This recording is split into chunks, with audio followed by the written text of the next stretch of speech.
আসসালামু আলাইকুম। আইসিটি পয়েন্টের পক্ষ থেকে সবাইকে অনেক অনেক শুভেচ্ছা জানাচ্ছি। আমি জুনায়েদ।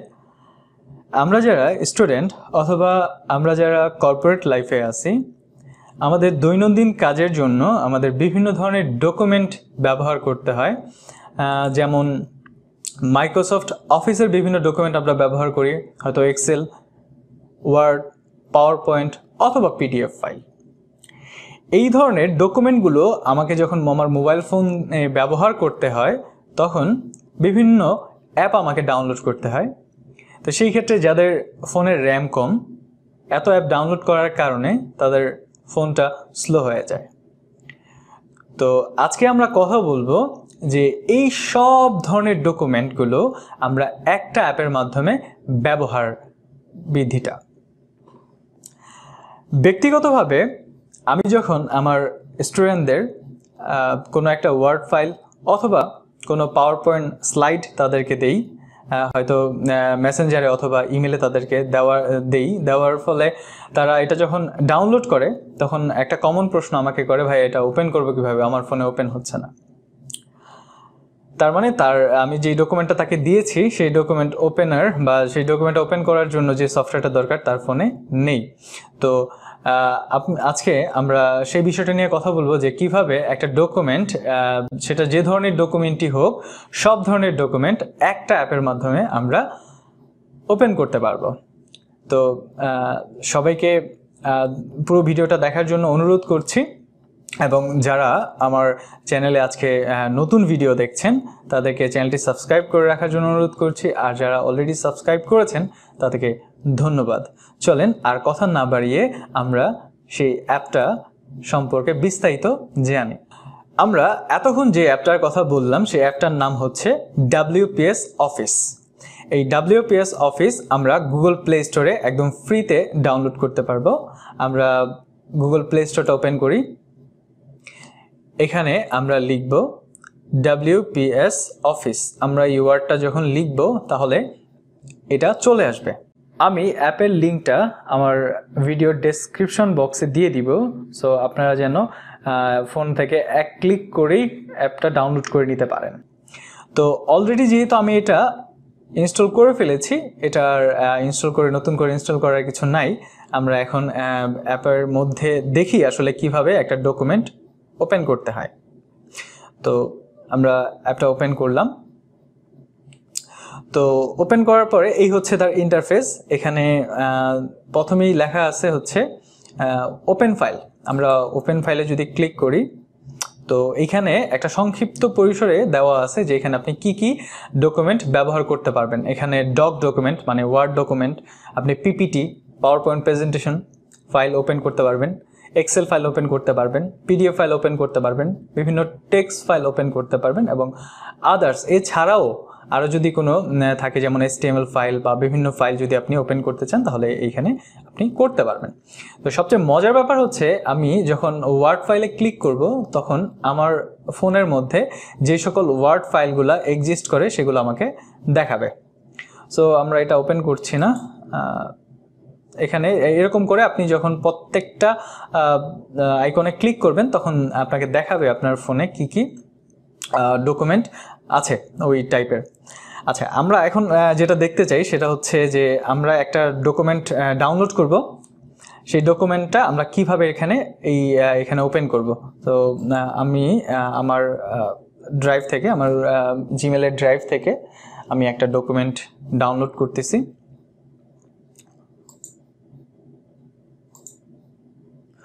আমি 4.1 একটা ডকুমেন্ট ডাউনলোড করলাম। হ্যাঁ, এটা ডাউনলোড হচ্ছে। এখন এটা ডাউনলোড হয়ে গেল। হ্যাঁ, এখন আমি ওই অ্যাপের মাধ্যমে এটা কিভাবে ওপেন করব। আমরা ওই অ্যাপে গেলাম, দেন এখানে একটা অপশন আছে ডাউনলোড। তো ডাউনলোডে আমি যদি ক্লিক করি তাহলে এই যে এই মুহূর্তে মানে 1 মিনিট আগে আমি এটা ডাউনলোড করেছি এই ডকুমেন্টটা এখানে চলে আসছে। আমি জাস্ট ক্লিক করব, এটা চলে আসছে। এখন এটা কি ফাইল আমার কিন্তু জানারও প্রয়োজন হয় নাই। এটা হচ্ছে ব্যাপারটা হচ্ছে আমি কোন ধরনের ডকুমেন্ট ডাউনলোড করতেছি অথবা কোন ধরনের ডকুমেন্ট আমার এখানে আছে, আমার এগুলো ভাবার কোনো প্রয়োজন নাই। আমি জাস্ট ক্লিক করব, এটা ওপেন হয়ে যাবে। ও আসলে এই অ্যাপটা আসলে অটো ডিটেক্ট করে নিবে যে আসলে এটা কী ধরনের ডকুমেন্ট। এখন এইভাবে আমি হয়তোবা আমার মেসেঞ্জার থেকে কোনো একটা ডকুমেন্ট যদি ডাউনলোড করি, সবগুলো আসলে এই ডাউনলোড ফোল্ডারে, ডাউনলোড ফাইলটাতে চলে আসবে। এছাড়া আমরা যদি চাই যে আমার ফোনের মধ্যে কোনো একটা ফোল্ডারের মধ্যে যে কোনো একটা ডকুমেন্ট আছে, তাহলে আমরা এই ফোনের মধ্যে যাব। ফোনের মধ্যে এখানে ফাইলগুলো দেখাচ্ছে, এই ফাইলের মধ্যে যেখানে আপনি ডকুমেন্ট রেখেছেন সেখান থেকে আপনি আসলে ওপেন করতে পারেন। এই হচ্ছে ব্যাপার। আচ্ছা, এছাড়া আর কি কি করা যাচ্ছে একটু দেখেন। যে এখানে আমি চাইলে, এখানে একটা অ্যাড বাটন আছে, তাই না? এই যে একটু নিচে আমি যদি একটু পুরোটা দেখাই, তাহলে এই অ্যাড বাটনে আপনি চাইলে বিভিন্ন ধরনের ওয়েবসাইটগুলোকে আপনি অ্যাড করে দিতে পারেন আপনার এখানে। যেমন আমি যদি অ্যাডে ক্লিক করি, এখানে আসতেছে ড্রপবক্স, তারপরে বক্স, ওয়ান ড্রাইভ, বিভিন্ন ধরনের ক্লাউড স্টোরগুলা এখানে আপনি অ্যাড করতে পারেন। আমি আসলে এখানে অলরেডি অ্যাড করে নিয়েছি গুগল ড্রাইভ। তো আমার গুগল ড্রাইভে আমি তো বের হয়ে গেলাম, আমি এখান থেকেও চাইলে যেতে পারতাম। আমি এখানে গেলেও কিন্তু আসলে ওই ড্রাইভে চলে যাবে, আমার ওই ড্রাইভে চলে আসছে আসলে আমি যেখান থেকে আসলে ডাউনলোড করলাম। আচ্ছা, এখন আরও কিছু ফিচার এখানে আছে। এখানে যেমন আপনি শেয়ার ইট থেকে যদি কারো কাছ থেকে কোনো ডকুমেন্ট নেন, তাহলে সেই ক্ষেত্রে আপনি শেয়ার ইট থেকে যে ডকুমেন্টগুলো নিয়েছেন এগুলো এখানে শো করবে। তো এই হচ্ছে এই রেডিমেড কোনো ফাইল বা আপনি কোনো ডাউনলোড করা ফাইল যদি এই অ্যাপ দিয়ে ওপেন করতে চান, তাহলে আপনি এইভাবে ওপেন করতে পারেন। এখানে আরও কিছু অপশন রয়েছে, আপনি অবশ্যই এগুলো একটু চেক করে নেবেন। দেন এখন এতক্ষণ তো আমরা দেখলাম যে আসলে কি কি কোনো রেডিমেড ফাইল ওপেন করার ব্যাপার। এখন আমি যদি নিজে কোনো ডকুমেন্ট ক্রিয়েট করতে চাই, তাহলে আসলে কিভাবে করব আপনি দেখবেন। আপনার একটু যদি আপনি ব্যাক করেন, তাহলে সেই ক্ষেত্রে এখানে একটা প্লাস সাইন আছে। আমরা যদি এই প্লাস সাইনে ক্লিক করি, এখানে আসলে এই অ্যাপ দিয়ে আর কি কি করা যায় সবগুলো লিস্ট এখানে আছে। দেখেন প্রথমেই যেটা আছে সেটা হচ্ছে নিউ স্ক্যান। দ্যাট মিনস এই অ্যাপটা একটা স্ক্যানার হিসাবে কাজ করবে। আপনাকে আর নতুন করে কোনো স্ক্যানার এখানে আপনার ফোনে আসলে ডাউনলোড করার কোনো দরকার নেই। এটা আসলে সত্যি কথা বলতে এটা হচ্ছে ফাঁকিবাজদের জন্য খুবই ইফেক্টিভ একটা অ্যাপ। এটা কীরকম যে দেখা যায় যে অনেক স্টুডেন্ট হয়তো বা ক্লাস গ্যাপ দিচ্ছে, একটা ক্লাস আসতেছে না, তো পরের দিন যখন আসে তখন হইতেছে যে ওই গত দিনের লেকচারটা সে উঠাইতে আসলে আলসেমি করে। এজন্য অনেকেই দেখা যাচ্ছে যে হয়তো ছবি তুলে নেয়। তো ছবি তুলে নিলে দেখা যায় যে ওই এত ছবির ভিড়ে ছবি খুঁজে পাওয়া যায় না, অথবা সিরিয়ালি থাকে না ছবিগুলা। তো সেই ক্ষেত্রে আপনি যখন এই স্ক্যান করে এইগুলাকে কোনো একটা পিডিএফ ফাইল অথবা ওয়ার্ড ফাইলে পরিণত করতে পারেন। তো আমরা একটু দেখি, আমরা যদি এটাকে ক্লিক করি, আসলে এইটা আমার ক্যামেরাটা ওপেন হয়ে গেছে। আমরা এখান থেকে একটা ডকুমেন্ট আমরা ছবি তুলে নিব। এখানে আজম খানের খুব বিখ্যাত একটা গান, ওরে সালেকা ওরে মালেকা। হ্যাঁ, তো আমরা এটা আসলে ছবিটা তুলতেছি, একটু সময় নেবে হয়তোবা। তো এটা আসলে দেখেন, এটা আসলে অটো ডিটেক্ট করতে পারে না। আমরা চাইলে এটাকে ক্রপ করে রিসাইজ করে নিতে পারি যে আপনার আসলে কতটুকু ডকুমেন্ট দরকার। আমার কিন্তু আসলে পুরোটা দরকার নাই, তাই না? তো সেই ক্ষেত্রে আমার যতটুকু দরকার আমি অতটুকু আসলে ক্রপ করে নিব। হ্যাঁ, তো এতটুকু আমার দরকার। আর সবচেয়ে মজার ব্যাপার হচ্ছে আপনি যদি বাঁকাও ক্রপ করেন তো কোনো সমস্যা নাই, এটা আসলে অটো একটা স্কোয়ার শেপ চলে আসবে। আমি যদি এটা প্রেস করি, এসটা প্রেস করে দেখেন এটা আসলে একটা রাউন্ড হয়ে গেছে। এখন আমি যদি আরও কোনো ছবি অ্যাড করতে চাই, তাহলে আমি এখানে দেখেন একটা ইয়েস বাটন আছে। আমরা এখানে এটাকে ইয়েস বাটন অথবা অ্যাড ফটো, আমরা অ্যাড ফটো চলে গেলে এটা আসলে সেকেন্ড ছবিটা চলে আসবে। তো আমরা এখানে আরেকটা ছবি আমরা করব, যে আমরা একটা মুভির নাম দেখতে পাচ্ছি যে গোলাপি এখন ট্রেনে। হ্যাঁ, তো এই ছবিটা আমরা তুলতেছি। আমি তো আসলে এটা দেখানোর জন্য এই ছবিটা তোলা হয়েছে। আপনি হয়তো বা আপনার প্রয়োজনীয় ডকুমেন্টগুলোকে আসলে তুলবেন, এই আর কি। তো আমরা এটাকে আরেকটা ছবিকে রিসাইজ করে নিচ্ছি। আমরা এখানে ধরেন আমি যদি দেখেন আমি একটা আরেকটা জিনিস দেখাচ্ছি যে আমি এটা বাঁকা, আমি কিন্তু এটা সোজা করি না, তাই না? এটা কিন্তু সোজা না, এটা কিন্তু বাঁকা। কিন্তু আলটিমেটলি আপনি যদি এইটাও সিলেক্টে দেন, আপনি যদি এটাও সিলেক্টে ক্লিক করেন, তাহলে দেখবেন যে এটাও আসলে স্কোয়ার একটা শেপ চলে আসছে। আমরা ক্লিক করি, দেখেন এটা কিন্তু একটা স্কোয়ার শেপ চলে আসছে। হ্যাঁ, তো এটাতে আপনার কোনো সমস্যা হবে না। আমি আরেকটা ছবি অ্যাড করতে চাই। এটা হচ্ছে আমজাদ হোসেনের, শ্রদ্ধেয় আমজাদ হোসেনের আরেকটা খুব বিখ্যাত ছবি ভাত দে। হ্যাঁ, আমরা এটার একটা ছবি তুলে নিচ্ছি। তো এটা দেখেন, এটা আসলে শুধুমাত্র ছবিটাকে সে আসলে রিকগনাইজ করছে, কিন্তু আমার আসলে ওই উপরের লেখাটাও কিন্তু দরকার। সেজন্য আমি কি করলাম, এটাকে আমি আসলে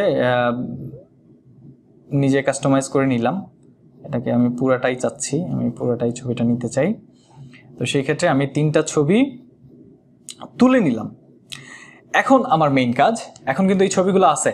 এখন আপনি এই ছবিগুলাকে কি করবেন, এটাকে আপনি আসলে চাইলে আপনি হচ্ছে যেখানে লেখা আছে কনভার্ট টু প্রেজেন্টেশন, মানে আপনি আসলে পাওয়ার পয়েন্ট প্রেজেন্টেশন করতে যাচ্ছেন এই ডকুমেন্টগুলোকে, তাহলে আপনি যদি এখানে ক্লিক করেন, দেখেন আমার সেই ছবিগুলা একটা পাওয়ার পয়েন্ট প্রেজেন্টেশন ফাইলে পরিণত হয়ে গেল।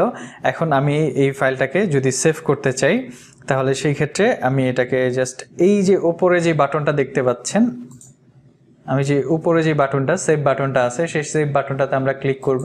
আমি যদি ক্লিক করি, এখানে ডিফল্ট একটা লেখা আসবে যে প্রেজেন্টেশন WPS অফিস। এটাকে আপনি চাইলে কাস্টমাইজ করে নিতে পারেন, আমি কাস্টমাইজ করছি না, আমি যেটা আছে সেটাই রেখে দিলাম। আমরা সেভ বাটনে যদি ক্লিক করি, তাহলে আমার এই ডকুমেন্টটা আমার মোবাইলে সেভ হয়ে গেল।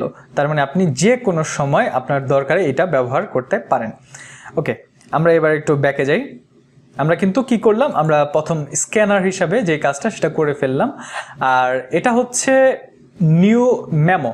আসলে মেমো বলতে আমরা বুঝি যে আসলে কোনো যদি নোটপ্যাড যেটা আমরা ব্যবহার করি, আসলে আমাদের ফোনে একটা নোটপ্যাড অ্যাপ থাকে, এই নোটপ্যাড অ্যাপটা, এই নোটপ্যাড অ্যাপে আমরা বিভিন্ন ধরনের ডকুমেন্ট লিখে রাখতে পারি। হ্যাঁ, চাইলে আমি বিভিন্ন ধরনের ডকুমেন্ট লিখে রাখি। তো ঠিক সেম কাজটা আমরা হচ্ছে নিউ মেমো দিয়ে আমরা করে রাখতে পারি। আপনি যদি ইন্টারফেসটা দেখতে চান, তাহলে আসলে আপনি এখানে লিখতে পারবেন। তো এটা নিয়ে আমরা খুব বেশি কথা বলতেছি না, আমরা আসলে যেটা খুব ইম্পর্টেন্ট সেটাতে চলে যাচ্ছি। নিউ পিডিএফটা আসলে খুবই ইফেক্টিভ একটা অ্যাপ। সেটা হচ্ছে স্টুডেন্টদের জন্য অথবা যারা হচ্ছে আমরা কর্পোরেট লাইফে বিভিন্ন রকমের ডকুমেন্ট নিয়ে কাজ করি, তাদের জন্য খুবই ইফেক্টিভ একটা অ্যাপ। তো আপনি নিজে চাইলে আপনার পিডিএফ ফাইলগুলো তো যদি ওপেন হবেই, আপনি চাইলে নিজে কোনো পিডিএফ ক্রিয়েট করতে পারেন। তো আমরা এটাতে ক্লিক করি, এটাতে ক্লিক করলে দেখা যাচ্ছে এখানে 4টা অপশন আছে: document to PDF, picture to PDF, scan document to PDF, আর এটা হচ্ছে ওয়েব পেজ টু পিডিএফ। তো এখানে ব্যাপারটা হচ্ছে ডকুমেন্ট টু পিডিএফ। ডকুমেন্ট বলতে অলরেডি আমার ফোনে আছে এমন কোনো ডকুমেন্টগুলোকে আমি পিডিএফ করতে পারি। যেমন আমি যদি ক্লিক করি, এখানে আমার এইমাত্র আমি যেই প্রেজেন্টেশনটা বানাইলাম যে ছবিগুলা দিয়ে, যে এটা ছিল একটা পাওয়ার পয়েন্ট ফাইল, তাই না? তো দেখেন, এটাকে চাইলেই আমি এক্সপোর্ট টু পিডিএফ, চাইলেই আমি এটাকে পিডিএফ ফাইল করে ফেলতে পারি। তো আমি যদি এখানে ক্লিক করি, এটা একদম পিডিএফ হয়ে যাবে। দেখেন, মুহূর্তের মধ্যেই একটা পাওয়ার পয়েন্ট ফাইল এটা পিডিএফে পরিণত হয়ে গেছে। দেখেন, এটা এখন এই মুহূর্তে কিন্তু এটা পিডিএফ হয়ে গেছে। সো আমরা খুব ম্যাজিক্যালি কাজকর্ম এটা দিয়ে করতে পারি। তো আমি এটা থেকে ব্যাক করতেছি। সো এরপরে আসেন পিকচার টু পিডিএফ। এটা খুবই ভালো একটা ফিচার এই অ্যাপের। আমি বলবো যে আমার ফোনের মধ্যে যেই ছবিগুলো আছে, যেই ছবিগুলারে চাইলে আমি একত্রিত করে একটা পিডিএফ বানাইতে পারি। যেমন আমি আমার মডেল টেস্টে যে রেজাল্টগুলো আছে, সেই রেজাল্টগুলোকে আমি চাইলে একটা পিডিএফ বানাতে পারি। ধারাবাহিকভাবে ছবিগুলোকে অ্যাড করে একটা পিডিএফ বানাতে পারি। যেমন model test 1, model test 2, model test 3, model test 4, model test 5, এই 5টা ছবিকে আমি আসলে একবারে এটা পিডিএফে পরিণত করে দেবো। দেখেন, এই 5টা ছবিকে আমি সিলেক্ট করছি, আপনি চাইলে আরও ছবি সিলেক্ট করে নিতে পারেন। দেন এই কর্নারে দেখেন একটা লেখা আছে কনভার্ট টু পিডিএফ। আপনি যদি এখানে ক্লিক করেন, এখানে আপনি আপনার নাম ইচ্ছে মতো নামটা কাস্টমাইজ করে নেবেন। আমি যেটা আছে সেটাই রাখলাম। ডকুমেন্ট এটা অলরেডি মনে হয় একটা আছে, সো আমরা এটাকে কেটে দিচ্ছি। আমরা এটাকে বলি যে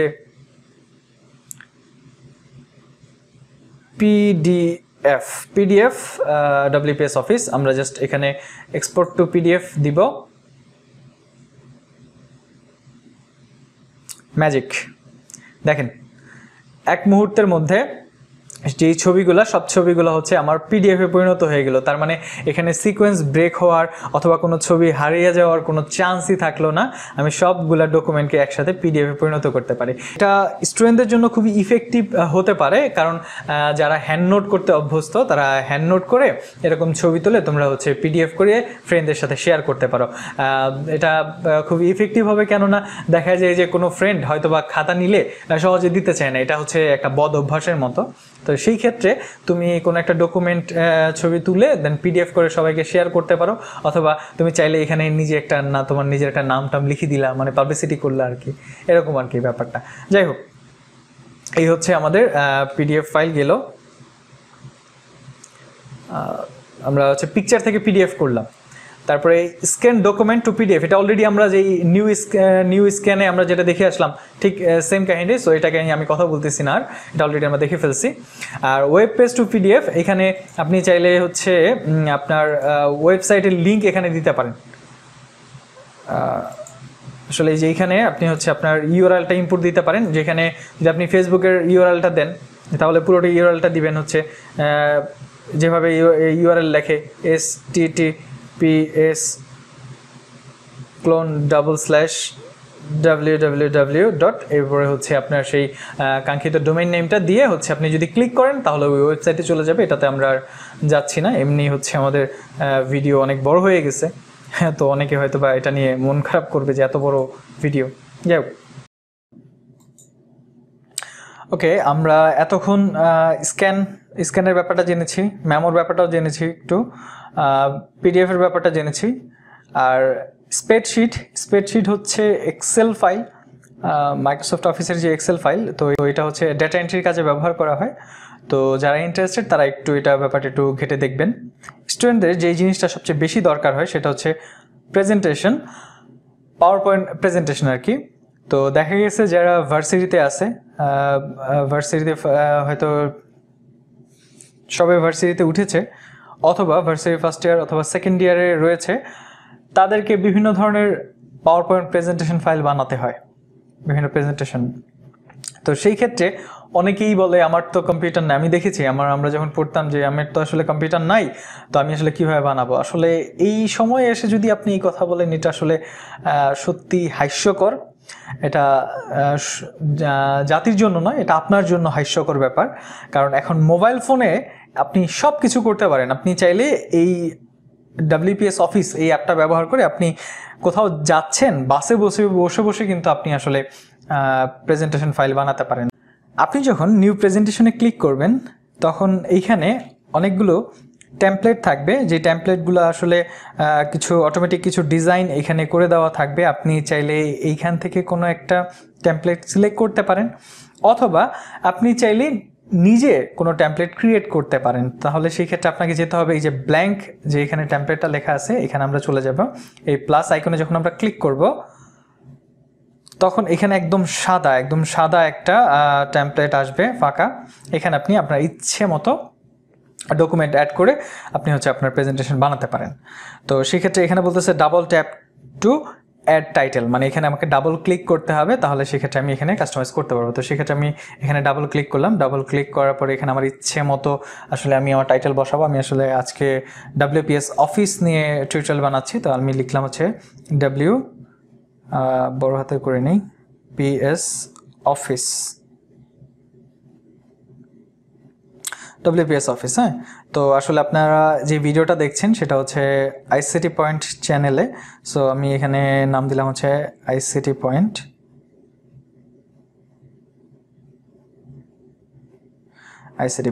এখন দেখেন লেখা কিন্তু কমপ্লিট, কিন্তু এই লেখাটাকে আমরা আরেকটু সুন্দরভাবে রিপ্রেজেন্ট করতে চাই, আরেকটু কাস্টমাইজ করতে চাই। এই লেখাটাকে আরেকটু বড় করলে মনে হয় ভালো হয়।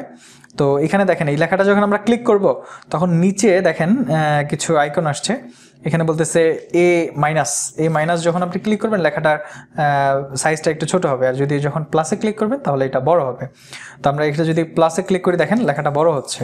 তো আমি আমার ইচ্ছে মতো লেখাটা বড় করে নিলাম, দেন এটাকে ধরে আমি হচ্ছে আপনি হাত দিয়ে ধরলেও এটা হবে, আপনি যদি হাত দিয়ে ট্যাপ করে ধরেন, দাব দিয়ে ধরে দেন আচ্ছা আপনার ইচ্ছে মতো আপনি জায়গা মতো এটা বসাই নেবেন। তো আমি এটা এখানে বসাইলাম। আর আইসিটি পয়েন্ট যে লেখাটা, সেই লেখাটা আরেকটু বড় করতে চাই, তাহলে হচ্ছে দেখতে সুন্দর লাগবে, তো আমরা একটু বড় করে নিলাম। হ্যাঁ, তো এখন মোটামুটি একটু ভালো লাগছে। এখন এটাকে আরেকটু যদি আমরা একটু সুন্দর করতে চাই তাহলে আরেকটু কাস্টমাইজ করব, লেখাটাকে ক্লিক করব প্রথমে, দেন এখানে দেখেন চারটা আইকন, এই চারটা আইকনে যদি আমরা ক্লিক করি তাহলে দেখেন এখানে আরও অনেকগুলা কাস্টমাইজ অপশন কিন্তু ক্রিয়েট হলো। এখানে দেখেন প্রথমেই দেখা যাচ্ছে যে সাইজ, দ্যাট মিনস এটা হচ্ছে লেখাটার সাইজ, এই লেখাটার সাইজ এখন 69 উল্টাপাল্টা আছে আর কি। তো আপনি চাইলে আরও বাড়াইতে পারেন। আর এই পাশে হচ্ছে লেখাটার ফন্ট, মানে কোন ফন্টে লেখা আছে, আমরা চাইলে এই লেখাটার ফন্টটা চেঞ্জ করতে পারি। তো দেখি কীরকম হয়, কোনটা ভালো লাগে আসলে। আচ্ছা, লেখাটাকে সিলেক্ট করে নিতে হবে, দেন আমরা যদি লেখার ফন্টে ক্লিক করি তাহলে এই লেখার স্টাইলটা আসলে চেঞ্জ হচ্ছে দেখেন। তো এটা বেশ ভালো লাগছে। হ্যাঁ, এটা আমরা রেখে দিলাম, আমরা ব্যাক করি, লেখাটার ফন্টটা চেঞ্জ হয়ে গেল। এখন এখানে দেখেন আরও তিনটা আইকন আছে, একটা হচ্ছে বি হচ্ছে লেখাটাকে বোল্ড করে, গাঢ় করে। আমরা যদি ক্লিক করি দেখেন লেখাটা গাঢ় হচ্ছে, আগে থেকে একটু ভালো লাগতেছে। আর এটা হচ্ছে ইটালিক করে, লেখাটা একটু ডান হরফে বাঁকা হয়ে যাবে, যদি আপনি ক্লিক করেন এখানে দেখেন এটা ডান হরফে বাঁকা হয়ে যাচ্ছে। আর একটা ব্যাপার যে যেটা হচ্ছে আপনি অ্যাড করতেছেন ওইটার কালার কিন্তু চেঞ্জ হচ্ছে, দেখেন এটা হচ্ছে অরেঞ্জ কালার হয়ে গেছে। তো আর যদি ইউ হচ্ছে আন্ডারলাইন করার জন্য আমরা যদি ইউতে ক্লিক করি তাহলে এটা হচ্ছে আন্ডারলাইন হয়ে গেল। হ্যাঁ, আর এটা হচ্ছে টেক্সট কালার, এই লেখাটার কালারটা যদি আপনি চেঞ্জ করতে চান, ধরেন আমি হচ্ছে এখানে কিছু কালার দেওয়া আছে, আপনি যদি আরও কালার চান তাহলে দেখেন এখানে একটা রেইনবো একটা সার্কেল আছে, এই সার্কেলে ক্লিক করে আরও অনেকগুলা কালারে আপনার কাছে চলে আসবে। তো আমাদের এত কালার দরকার নেই, আমরা এখান থেকে ধরেন আমাদের পছন্দ মতো একটা কালার চুজ করলাম, এটা আমরা চুজ করে নিলাম। আচ্ছা, এই আরেকটা ব্যাপারটা খেয়াল রাখেন যে এখানে কিন্তু আসলে সবগুলা টেক্সট আসলে আগে মার্ক করা থাকতে হবে, তাহলেই কিন্তু আসলে কাস্টমাইজ হবে, আদারওয়াইজ হচ্ছে না। এই দেখেন এটা কালারটা চেঞ্জ হয়ে গেছে। দেন স্পেসিং হচ্ছে যে দুইটা লেখার মধ্যে আসলে কতটুকু পার্থক্য থাকবে। আর এটা হচ্ছে এই লেখাটার অ্যালাইনমেন্ট, মানে আসলে এটা কোথায় অবস্থান করবে, এটা কি মাঝে অবস্থান করে, দেখেন এখানেই এটা অরেঞ্জ হয়ে রয়েছে, এটা আসলে মাঝে আছে। এটা যদি আপনি এখানে ক্লিক করেন এটা আসলে হাতের বাম পাশে চলে আসবে, আর এটাতে ক্লিক করলে হাতের ডান পাশে চলে আসবে। ঠিক আছে, এই হচ্ছে ব্যাপার। আরও কিছু অপশন আছে, আপনি একটু দেখে নিন, আসলে সবগুলা এই ভিডিওর মধ্যে দেখানো হয়তো সম্ভব হবে না। দেন আমরা এই লেখাটাকে যদি কালার করতে চাই, দেন আইসিটি পয়েন্ট লেখাটার একটা কালার দিচ্ছি, আমরা এটাকে এরকম একটা কালার দিচ্ছি, দেন আমাদের কিন্তু এটা অটোমেটিক কালার হয়ে গেছে। এটা একটা পেজ ডিজাইন হয়ে গেল। দেন আমরা যদি নতুন করে আরেকটা পেজ ওপেন করতে চাই, এখানে একটা প্লাস সাইন আছে, আপনি প্লাস সাইনে ক্লিক করবেন, দেন এখানে আপনাকে অপশন দেওয়া হবে যে আপনি কোন ধরনের নতুন পেজ চাচ্ছেন। আমি চাচ্ছি হচ্ছে যে শুধুমাত্র টাইটেল অনলি, শুধুমাত্র উপর একটা টাইটেল থাকবে এরকম একটা পেজ আমি চাচ্ছি। আপনি যদি দুইটা কলাম চান তাহলে এটা নেবেন, হয়তো আমি এটা নিচ্ছি। আমি এখানে একটা নতুন একটা ইমেজ অ্যাড করব, এই জন্য টাইটেলটা দিব হচ্ছে ইমেজ, ডাবল ট্যাপ করি এখানে, দেন আমি হচ্ছে লিখবো হচ্ছে ইমেজ লিখলাম। লেখার পরে দেন দেখেন আমি যখন এই সার্কেলের বাইরে ক্লিক করতেছি তাহলে দেখেন এখানে নতুন একটা অপশন আসছে। হ্যাঁ, এখানে আসতেছে হচ্ছে পিকচার, তাহলে পিকচারে যদি ক্লিক করি আপনার অটোমেটিক আপনার মিডিয়া ফাইলে চলে যাবে, যেখান থেকে আপনি ইচ্ছে মতো একটা ফাইল আপনি অ্যাড করে নেবেন। একটা ইমেজ আমি অ্যাড করে নিলাম এখানে এবং ওকে ক্লিক করলাম, তাহলে এই ইমেজটা কিন্তু চলে আসলো। এখন আপনি ইমেজ যদি রিসাইজ করতে হয় আপনি এই কর্নারে ধরবেন, কর্নারে এটাকে প্রেস করে ধরবেন, প্রেস করে ধরে আপনার যতটুকু দরকার ততটুকু আপনি রাখবেন। হ্যাঁ, এখানে দেখেন আর কি অপশন আছে, এখানে অপশন আছে টেক্সট বক্স। আপনি যদি নতুন করে কোনো এখানে টেক্সট লিখতে চান তাহলে এখানে টেক্সট বক্সে ক্লিক করলে নতুন একটা বক্স ক্রিয়েট হবে। আর আপনি যদি হচ্ছে নতুন কোনো শেপ নিতে চান তাহলে শেপ নিতে গেলে আমরা হচ্ছে এটা ক্লিক করলে এখানে বিভিন্ন ধরনের শেপ দেখাবে। তো আমি এখানে যে কোনো একটা শেপ আমরা নিলাম, এটা আমরা নিলাম, হ্যাঁ, এটা আমি ইচ্ছে মতো আমার জায়গা মতো আমি এটা রেখে দিলাম। দেন রেখে দেওয়ার পর আমি এই শেপে যখন আমরা ডাবল ক্লিক করব তখন এই শেপের টেক্সটের কালারটা চেঞ্জ হবে। এখানে আমি যদি কোনো কিছু লিখি, হ্যাঁ, আপনি যদি কোনো কিছু আনডু করতে চান সেটাও করতে পারবেন। এখানে একটা আইকন আছে, আপনি দেখে নেবেন। এটা যদি আমরা ক্লিক করি তাহলে আসলে আগের অবস্থানে চলে যাবে। ওকে, সর্বশেষ আমরা ফাইলটাকে সেভ করব। এই আইকনে ক্লিক করলে ফাইলটা সেভ হয়ে যাবে,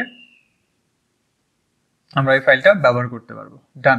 এই অ্যাপ সম্পর্কে যদি কোনো জিজ্ঞাসা থাকে অথবা আমি এখানে দেখিয়েছি আপনি বুঝতে পারেন নাই, এরকম যদি কোনো প্রশ্ন থাকে অবশ্যই কমেন্ট বক্সে জানাতে পারেন। আপনার ভালো লাগা মন্দ লাগা যে কোনো বিষয় আপনি আমাদের সাথে শেয়ার করতে পারেন।